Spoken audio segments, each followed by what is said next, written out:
Assalamualaikum warahmatullahi wabarakatuh.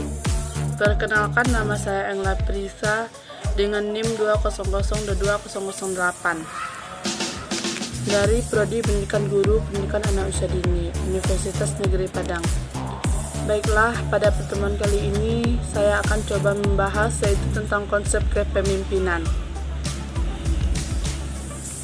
Nah, teori-teori yang menyebabkan atau yang menjadi penyebab munculnya istilah kepemimpinan ada 3 teori. Teori yang pertama yaitu teori genetis atau teori yang mengindikasikan bahwa yang namanya pemimpin itu bakal muncul karena dilahirkan. Pemimpin itu menuruti teori ini tidak dibuat, tidak didesain, tidak dibentuk, melainkan lahir sebagai seorang pemimpin. Memang sudah ada sejak ia dilahirkan.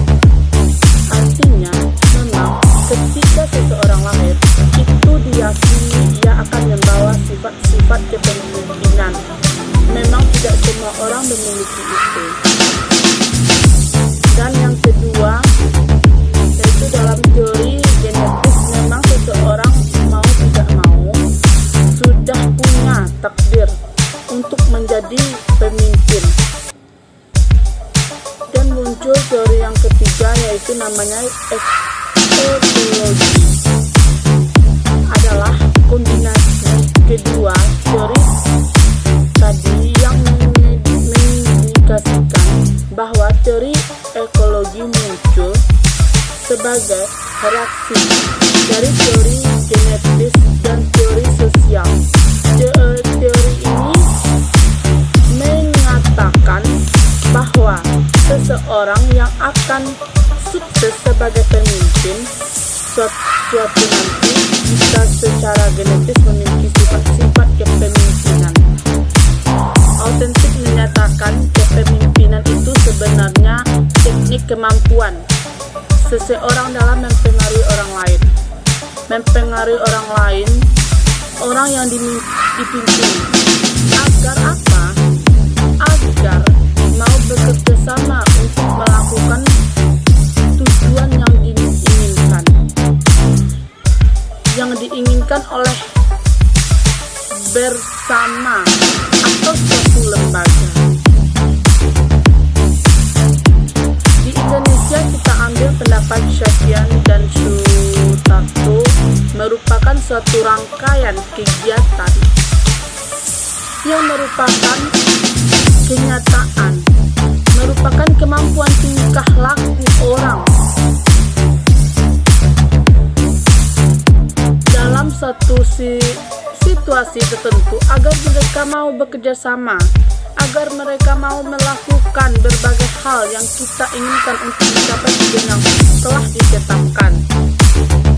Franklin menyatakan bahwa kepemimpinan itu sebenarnya pada prinsipnya adalah terkait hubungan yang erat yang ada dalam diri seseorang atau pemimpin dalam rakyat, dalam rangka mempengaruhi orang-orang yang dipimpinnya untuk bekerja sama bersama-sama secara sadar hubungan tugas untuk mencapai keinginan yang diharapkan.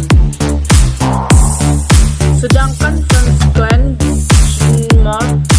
menyatakan bahwa kepemimpinan itu adalah suatu kemampuan, suatu skill yang membuat orang-orang bertindak sesuai dengan apa yang diinginkan oleh orang yang bersangkutan.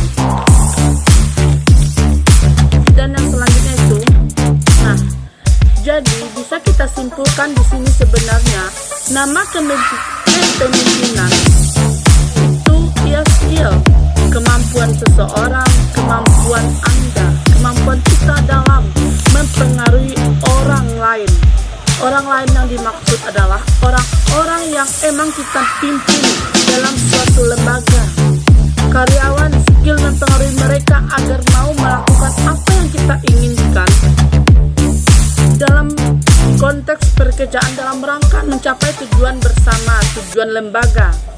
Jadi ketika satu lembaga satu kantor dipimpin oleh seseorang yang tidak memiliki skill untuk mempengaruhi orang lain ketika berbicara, ketika menyampaikan, atau tidak mampu meyakini orang lain, itu justru menjadi persoalan yang sangat besar. Kenapa? Nah, pada akhirnya memberikan dampak bahwa orang-orang yang dipimpin tidak mau mendengarkan, apalagi mengikuti leader yang bersangkutan akan mempengaruhi pada pekerjaan lembaga atau perusahaan yang tentu saja jangka panjang bisa memberikan dampak pencapaian tujuan organisasi. Nah, sekarang kita coba lihat syarat kepemimpinan. Yang pertama itu dilihat dari kekuasaan. Adalah suatu otoritas atau legalitas yang memberikan wewenang kepada seseorang pemimpin untuk mempengaruhi, kemudian menggerakkan dalam rangka menyelesaikan tugas-tugas.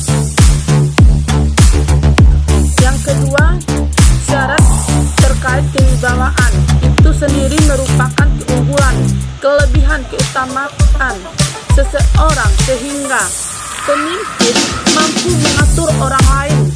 Ada faktor X yang menyebabkan orang lain tanpa disadari mampu mengikuti dan patuh pada apa yang disampaikan oleh mereka. Dan yang ketiga atau yang terakhir yaitu syarat kepemimpinan itu dalam konteks kemampuan, yaitu kemampuan diri dari sumber daya, kekuatan, kesanggupan, masuk kecakapan secara teknik, sosial, dan skill yang memang dimiliki seseorang yang melebihi orang sekitarnya. Nah, sampai disinilah pembahasan pada pertemuan kali ini. Kalau ada salah kata dalam penyampaian saya, mohon maaf. Saya tutupi dengan wabillahi taufiq wal hidayah. Wassalamualaikum warahmatullahi wabarakatuh.